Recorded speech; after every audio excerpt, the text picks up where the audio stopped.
Marilah kita berdoa. Damai sejahtera Allah yang melampaui segala akal, itulah yang memelihara hati dan pikiran saudara-saudara di dalam Kristus Yesus Tuhan kita. Amin. Saudara-saudara yang dikasihi Tuhan, firman Tuhan dalam ibadah kita pada saat ini terambil dari surat Rasul Paulus kepada jemaat Efesus pasal 4 ayat 1 sampai dengan ayat yang ke-7. Sebab itu aku menasihatkan kamu, aku orang yang dipenjarakan karena Tuhan, supaya hidupmu sebagai orang-orang yang telah dipanggil berpadanan dengan panggilan itu. Hendaklah kamu selalu rendah hati, lemah lembut dan sabar.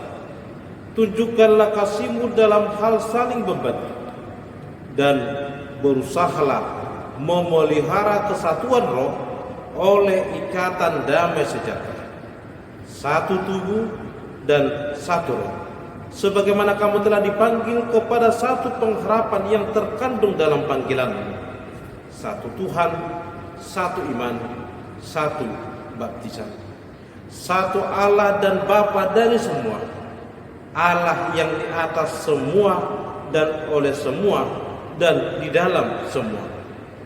Tetapi kepada kita masing-masing telah dianugerahkan kasih karunia menurut ukuran pemberian Kristus. Demikian firman Tuhan. Saudara-saudara yang dikasihi Tuhan, surat Rasul Paulus ini dituliskan oleh Paulus kepada jemaat di Efesus ketika ia berada dalam penjara. Umumnya, jika ada orang yang dipenjarakan, pasti akan terlebih dahulu memikirkan keberadaan dirinya atau keadaan dirinya sendiri. Tetapi lain dengan Paulus, dia malah memikirkan kehidupan jemaat Efesus. Dari suratnya kepada jemaat di Efesus, kita melihat adanya kesedihan dan kekhawatiran Rasul Paulus terhadap kehidupan jemaat tersebut. Surat ini berisikan akan nasihat-nasihat atau peringatan-peringatan yang sangat serius dari Paulus kepada jemaat Efesus yang mempunyai kehidupan tidak baik yang mengarah pada perpecahan. Apa yang terjadi dengan kehidupan jemaat Efesus? Kalau kita melihat kehidupan jemaat Efesus sesuai dengan gambaran-gambaran yang disebutkan dalam Efesus 2 ayat 1 sampai dengan ayat yang ke-10, jelaslah bahwa jemaat Efesus tidak sepenuhnya atau tidak sungguh-sungguh hidup di dalam Kristus. Mereka menuruti dunia ini dan kehidupan lama kembali muncul dan mereka berjalan atas kehendak masing-masing. Itulah yang membuat jemaat ini mengalami perpecahan. Oleh karena itu Rasul Paulus menasihati jemaat Efesus untuk tetap menjaga kesatuan agar mereka tetap bersatu. Saudara-saudara yang dikasihi Tuhan, menjaga kesatuan atau membangun kesatuan dari hal-hal yang sama itulah sangat mudah. Namun membangun kesatuan dari hal-hal yang berbeda tentulah sangat sulit. Tentulah memikirkan banyak hal untuk membuat mereka untuk bersatu. Paulus mendorong jemaat Efesus memelihara kesatuan roh, yaitu kesatuan tubuh Kristus. Paulus mengingatkan jemaat tersebut agar tetap hidup dalam kesatuan Yesus Kristus, dalam satu iman, satu baptisan, satu Allah Bapa dalam segala sesuatu. Paulus mengingatkan jemaat Efesus, hal yang terpenting yang harus diperhatikan oleh mereka adalah bukan hanya sekedar aspek tingkah laku atau hanya sekedar perkataan saja. Tetapi Paulus mengingatkan hal-hal yang rohani, hal-hal yang kudus, yang lebih penting dari kehidupan mereka. Itulah yang harus mereka tunjukkan. Bahwa mereka telah satu dalam iman, satu dalam Yesus Kristus, satu dalam Allah Bapa, satu dalam baptisan kudus, itulah yang seharusnya mempersatukan mereka. Kesatuan yang harus dibenahi dan yang harus dilakukan oleh jemaat Efesus seharusnya adalah kesatuan dalam roh. Kesatuan dalam roh artinya bahwa rohlah yang berkuasa atas kehidupan mereka. Rohlah yang membimbing mereka dalam satu pengakuan iman bahwa mereka percaya kepada Allah Bapa, percaya kepada Yesus Kristus, dan percaya dalam satu baptisan yang mereka sudah terima pada waktu itu.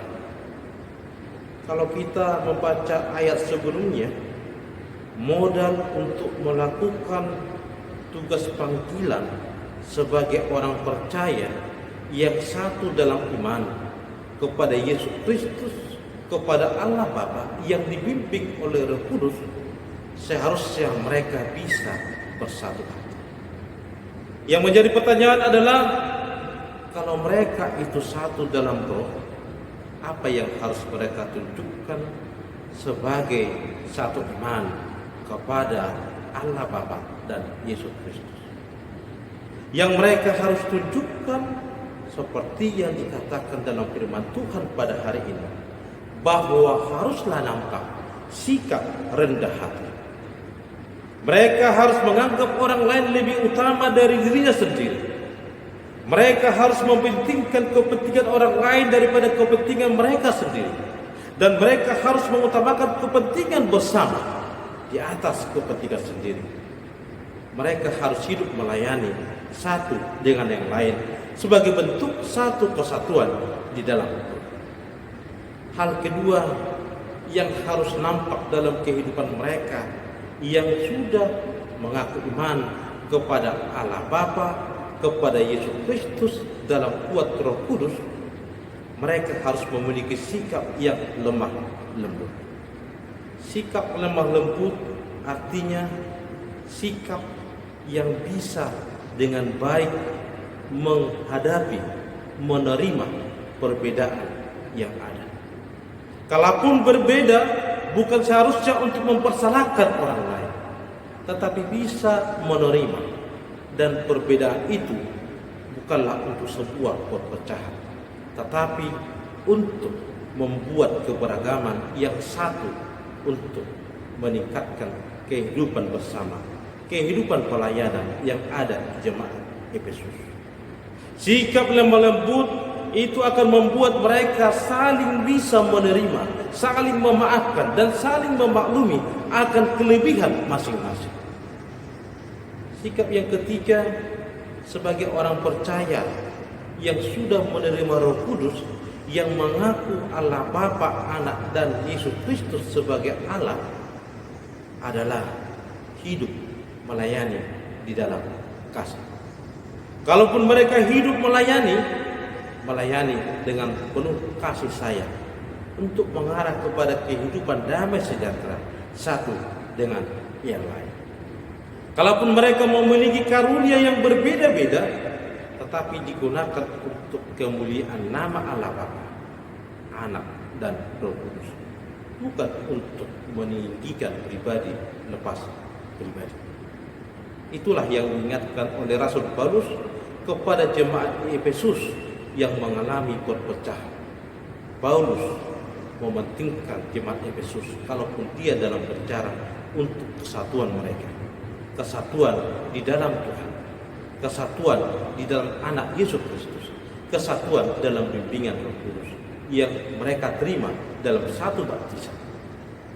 Saudara-saudara yang dikasihi Tuhan, jikalau banyak orang, pastilah banyak kepikiran.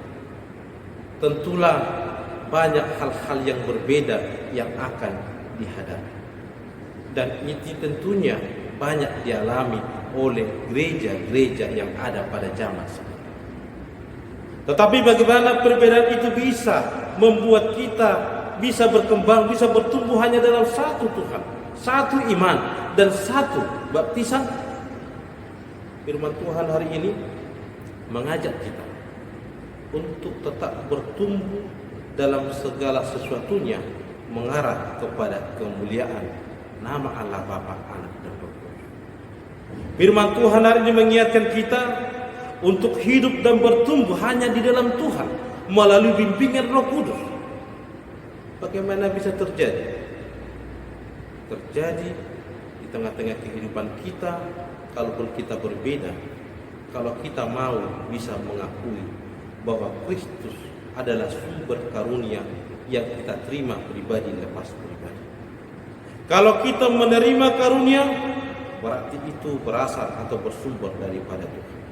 Tidak ada karunia untuk dalam pelayanan yang berbeda diterima selain daripada bimbingan Roh Kudus dari Allah Bapa, Anak dan Roh Kudus di tengah-tengah kehidupan bergereja pada saat ini. Semua harus mengaku Kristus adalah sumber dari segala karunia yang kita miliki di tengah-tengah pelayanan. Bagaimana agar kita tetap bersatu dalam keragaman perbedaan yang ada dalam kehidupan kita? Diingatkan oleh firman Tuhan agar kita mempergunakan karunia itu untuk melayani Tuhan yang terwujud melayani sesama. Wujud kita melayani Tuhan adalah melayani sesama. Wujud kita melayani Tuhan adalah mengasihi sesama. Wujud kita percaya kepada Tuhan adalah bagaimana kita hidup saling berbagi, peduli kepada yang lain, seperti yang dilakukan oleh Rasul Paulus yang peduli kepada jemaat di Efesus sebagai bukti bahwa dia percaya kepada Allah Bapa, Anak dan Roh Kudus. Itulah buktinya bahwa walaupun berbeda, tetapi perbedaan itu, karunia yang kita terima itu kita pakai untuk melayani Tuhan, dan wujudnya nyatanya melayani sesama.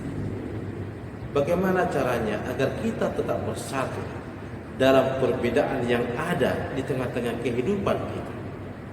Caranya adalah bersedia dan mau diperlengkapi oleh Tuhan melalui Roh. Bersedia mau dibimbing dan diarahkan Tuhan melalui Roh.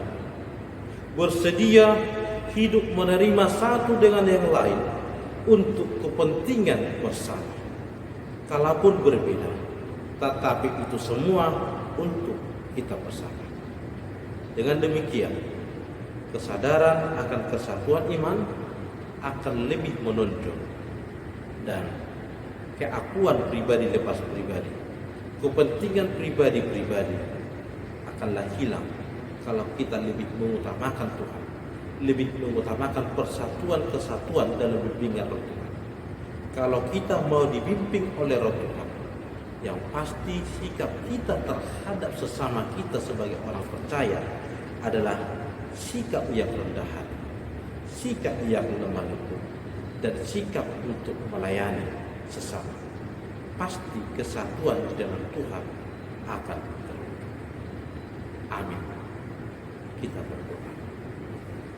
Terima kasih ya Allah Bapa atas firman Tuhan yang Tuhan boleh perdengarkan kepada kami, di mana Tuhan mengingatkan kami agar kami hidup dalam kesatuan yang daripada Tuhan.